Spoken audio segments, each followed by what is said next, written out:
हमारी जो ऑडियंस है वो यही जानना चाहेगी कि तंत्र और मंत्र क्या है, क्या ये एक साथ कनेक्ट हैं एक दूसरे से? तन एक धातु है। तन जाड़या तारेत अस्तु सह तंत्र परिकीर्तिता।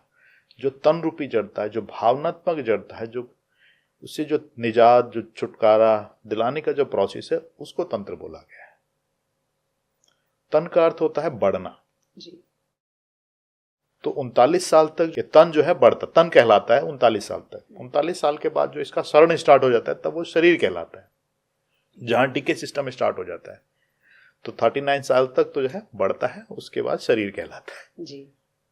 तो उससे जो निजात, उसमें बहुत सारी भावनात्मक जो है बंदिशें हैं, भावनात्मक जो है उसको, उससे जो बंधनों से जो छुटकारा दिलाने का प्रोसेस को तंत्र बोला गया है। उसके अंदर क्योंकि भावनाएं हैं तो भावनाओं को जो है मंत्र के माध्यम से एक्सेलरेट कर सकते हैं, हम उसको स्पीड बढ़ाया जा सकता है। मतलब कहने का है कि मंत्र अलग काम करता है और तंत्र अलग काम करता है। तंत्र के अंदर मंत्र है। ओके। तंत्र इज ए पार्ट ऑफ, तंत्र के अंदर मंत्र होता ही होता है। तो क्या तंत्र करने के लिए क्या तांत्रिक का होना ही जरूरी है, या मैं भी तंत्र कर सकता हूँ, या अनु भी तंत्र कर सकती है? सब लोग, कोई भी तांत्रिक हो सकते हैं, हर कोई तांत्रिक बन सकता है जी। क्यों मैं बोला ना कि शारीरिक जड़ता जो भावनात्मक जड़ता है, उसे जो निजात दिलाने का जो प्रोसेस है उसको तंत्र बोला गया है। तो उसमें तंत्र जो है दो तरीके के हैं, एक है विद्या तंत्र, दूसरा है अविद्या तंत्र। तो विद्या तंत्र जो है पॉजिटिव है, वो पॉजिटिविटी के लिए इस्तेमाल होता है। हमारी बहुत सारी जो है फिजिकल, इमोशनल, मेंटल प्रॉब्लम्स से छुटकारा दिया जा सकता है उसे विद्या तंत्र को करने से। तो अष्टांग योग के अंदर जो है विद्या तंत्र आता है।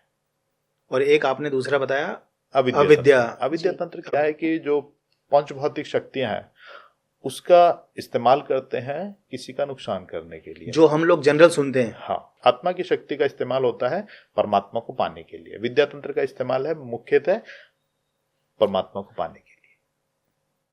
बीच रास्ते में बहुत सारी सिद्धियां आती हैं, वो सारी चीजें हैं। सिद्धियां अलग होती हैं? सिद्धियां रास्ते की चीजें हैं परमात्मा को पाने। सिद्धि होती क्या है सर?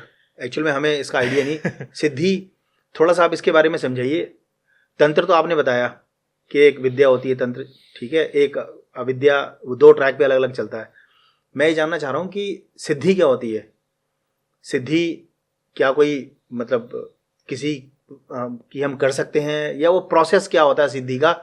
इसके बारे में थोड़ा सा आप बताइए। सिद्धियां जो है ना, बहुत सारे, किसी को उड़ने की सिद्धि आ गई, किसी को सुनाई पड़ने लगता है, तो वो इस तरीके की बहुत सारी हजारों तरीके की चीजें होती है। हमारी जो फिजिकल कैपेसिटी है उससे बियॉन्ड, जब उसकी जैसे सुनने की क्षमता है जी, हम एक लिमिट तक सुन सकते हैं। हम योग के माध्यम से हम उसकी सुनने की क्षमता को बढ़ा सकते हैं, देखने की क्षमता को बढ़ा सकते हैं, इन दृष्टि से नहीं अंतर्दृष्टि को डेवलप कर सकते हैं जी। कुछ लोग जो है पास्ट को देख सकते हैं, कुछ लोग भविष्य को देख सकते हैं। तो ये सारी सिद्धियों के अंदर बहुत सारी चीजें आती हैं, और ये सारी योगिक क्रियाओं से जो है ये ऑटोमेटिकली अपना आप ही जनरेट हो जाता है। नहीं सर, यहाँ तो आपने बताया योग के बारे में कि योग से हम तंत्र योग से हम लोग उस सिद्धि को, हम लोग सुनने की सिद्धि, हाँ, या बहुत सारी चीजें किसी जगह पर अपनी बॉडी को है छोड़ के सोल टू सोल वो किसी को हीलिंग करने की कैपेसिटी भी जनरेट होती है। बट मैं एक जो सिद्धि हम लोग सुनते हैं कि किसी व्यक्ति को फला सिद्धि प्राप्त हो गई है, उसने फला सिद्ध कर लिया है कोई देवता, कुछ अविद्या तांत्रिक के अंदर उस तरह की सिद्धियां प्राप्त करने का प्रावधान है, पर किस विद्या तंत्र के अंदर सिद्धियां प्राप्त करने के लिए कोई स्थान नहीं है जी। तो ये ऑटोमेटिकली आती हैं, रास्ते की चीजें हैं जी। तो जैसे सिद्धियों के लिए कोई काम करने की आवश्यकता नहीं है, क्योंकि जब सुप्रीम को जब हम पाते हैं तो सुप्रीम को तो सब रास्ते की चीजें हैं।